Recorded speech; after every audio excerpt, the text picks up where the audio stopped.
Good morning and welcome students. Here is Priyanka Rai, your SST teacher, and today we will discuss about the sectors of the Indian economy. We have the second class of it. So today we will discuss that how to create more employment in India.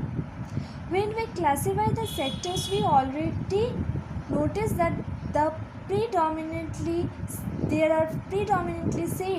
are three sectors like primary, secondary and tertiary.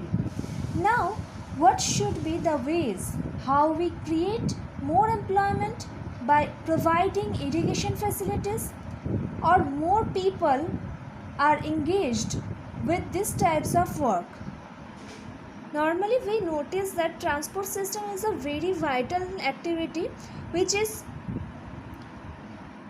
this type of work. The transport system, for that the more people are involved in it and getting the job, and other ways of increase the employment are credit local banks by which the farmers get easily get the loans for buying the seeds, fertilizers.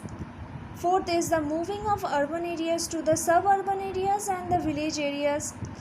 Opening of the cold storage facilities so the milk or the farming sectors are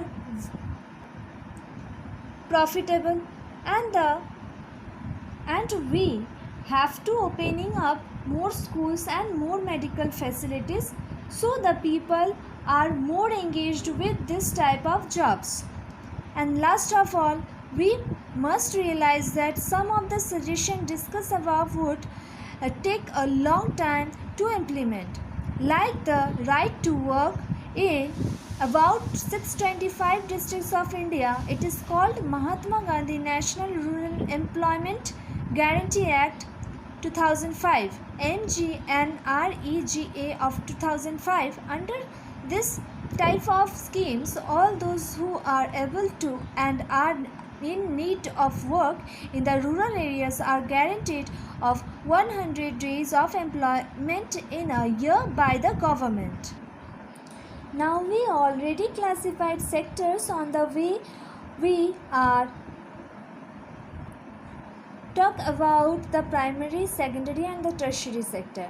Now we have to say that on the base of the formal structure we have two types of sectors, that are organized sector and unorganized sector. Organized sector have more formal and they are assured the employment, follow the rules of the government, it must be registered, it have the job security, and they get medical facilities and the other facilities like leaves. So that type of sectors are called the organized sector.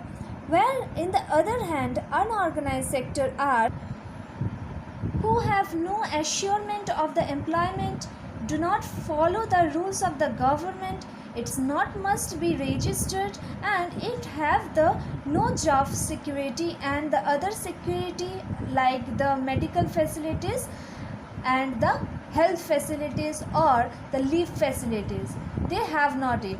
So we notice that the unorganized sector are opposite of the organized sectors. Next is on the basis of the ownership, there are two types of sectors like public sectors and the private sectors. In the public sector, the government owns most of the assets and provides all the services, and the private sector ownership of assets and delivery of the services in the hands of the private individuals of the companies.